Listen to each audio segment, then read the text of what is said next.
کیا لکھے ہیں کہ فیروز شاہ تغلق ایک مرتبہ ٹھٹ کے میدان کی طرف غیروں سے مقابلہ کے لیے جنگ کے لیے نکلے. سامنے لاکھوں کی فوج، فیروز شاہ تغلق کے پاس بھی لاکھوں کا فوج، دونوں میں تصادم ہو جاتا ہے. فیروز شاہ تغلق جو دلی کے بادشاہ تھے، اپنی طاقت مضبوط ہونے کے باوجود سامنے والوں سے شکست کھاتے ہوئے نظر آئے. اور ایک وقت ایسا آیا کہ فیروز شاہ تغلق اپنے لشکر کو لے کر بھاگنے لگا.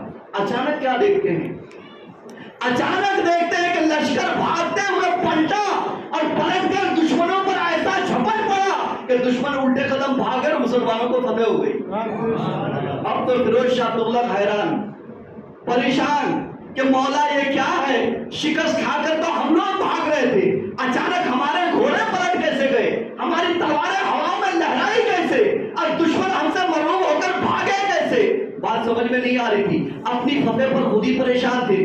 دلی آتے ہیں اور آنے کے بعد ماں سے کہتے ہیں، ماں آج میں نے عجیب و غریب واقعہ دیکھا ہے. کہا کیا دیکھا بیٹا؟ کہ میں ٹھٹ کے میدان میں شکست کھا چکا تھا، جان بچا کر پوری لشکر بھاگ رہی تھی، اچانک ہمارا لشکر پلٹ کر دشمنوں پر ایسا وار کیا کہ ہمیں فتح حاصل ہو گیا. ماں نے کہا بیٹا تو نے اپنا واقعہ بیان کیا، اب میرا واقعہ سن.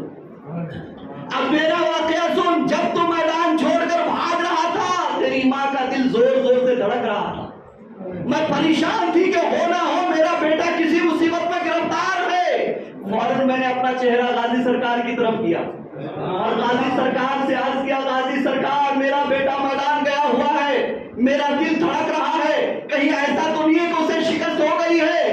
اللہ کرے آپ دعا فرمائے کہ بیٹے کو فتح مل جائے. اگر بیٹے کو فتح مل جائے تو ہم پورے لاؤ لشکر کے ساتھ آپ کے در پہ حاضری دیں گے، ہم آپ کے در پہ آئیں گے. مجھے یقین ہے بیٹا یہ غازی سرکار کی کرامت ہے کہ اللہ نے تیری شکست کو فتح میں تبدیل فرما دیا. اب تو کیا تھا، فیروز شاہ تغلق کہتا ہے کہ ماں اب تو جلدی کرنی چاہیے. لاؤ لشکر تیار کیا، بہرائچ روانہ ہو گئے. بہرائچ شریف پہنچے اور پہنچنے کے بعد کہا کہ اب وہاں پر کچھ فتنہ پردازوں نے یہ کہہ دیا کہ غازی سرکار کا یہ مزار بناوٹی ہے، اصل مزار کہیں اور ہے. فیروز شاہ تغلق بڑا پریشان ہوا کہ یہاں پر کسی بزرگ کی تلاش کرو. تو سید افضل الدین جعفر میر ماہ رحمۃ اللہ تعالیٰ علیہ ملے. ان کو ڈھونڈنے کے بعد کہا حضور ہماری رہنمائی کیجیے. کہ کیا رہنمائی؟ کہ غازی سرکار کا مزار کون سا ہے؟ کہ یہی تو غازی سرکار کا مزار ہے. کہ اس کا ثبوت کیا ہے؟ کہ اس کا ثبوت یہ ہے کہ فلاں تاریخ کو میں نے غازی سرکار کو اسی مزار سے نکل کر ٹھٹ کی طرف جاتے ہوئے دیکھا. فلاں تاریخ فلاں دن کو فلاں وقت میں نے غازی سرکار کو اس مزار سے نکل کر ٹھٹ کے میدان کی طرف جاتے ہوئے دیکھا تھا. بادشاہ نے دن تاریخ ملایا تو پتا چلا کہ جب لشکر پلٹ کر وار کرتے ہیں اسی وقت غازی سرکار ادھر نکلے ہوئے تھے. دن وہی تھا، وقت وہی تھا.